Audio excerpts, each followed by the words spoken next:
Hey, hello guys, welcome back to my channel Dr. Alicia's Dental Educational Hub. Today I'm gonna discuss with you all an important topic of anatomy, that is the root of the neck. I'm just gonna give you a brief overview about this topic so you can refer to your standard textbook of anatomy for images and further information.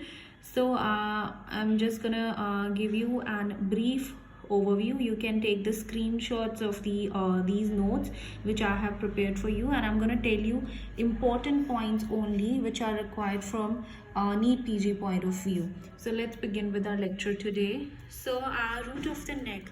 So what are the basically the components which are involved in the root? Those are the subclavian arteries, subclavian vein, axillary vein, phrenic nerve, and the recurrent laryngeal nerve. So this can come as a MCQ, the components of the root of the neck. So please note it down, or you can take a screenshot of it. And out of these subclavian arteries, the phrenic nerve and the recurrent laryngeal nerve, they are important from exam point of view, and details regarding the subclavian vein and axillary veins that can be left out. Okay, so if we see over here, I have drawn a diagram for you. So over here we have is a trachea, and adjoining this is an esophagus, and over here we have is the arc of aorta, the brachiocephalic artery, and this one is the manubrium sterni. So let's begin with the important topic, that is the subclavian arteries. So there are basically two subclavian arteries, the right and the left. So the right one arises from the brachiocephalic trunk, and the left one arises from the arc of aorta. Now what happened, the subclavian artery, they lie posterior to anterior scalene muscle. And so an important point noted down, this has come as a MCQ in the past, and then it continues laterally across rib 1 as it crosses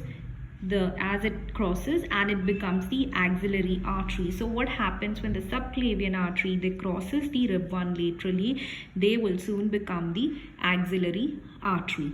Okay, so this has also come as an MCQ in the past. Okay, so as I have already told you, the subclavian artery divides into three parts by anterior scalene muscle. Okay, so note it down. The first part is from origin till anterior scalene muscle, and most of the branches of the subclavian artery, they arise from the first part only. So you need to remember that subclavian artery has got three parts which are divided by anterior scalene muscle. The second part lies posterior to anterior scalene muscle, and the third part lies lateral to anterior scalene before it reaches the lateral border of the rib 1, and then it continues forward to become the axillary artery. So three parts: first part, that is from origin till anterior scalene, second part posterior to anterior scalene, and the third part that lies lateral to anterior scalene muscle.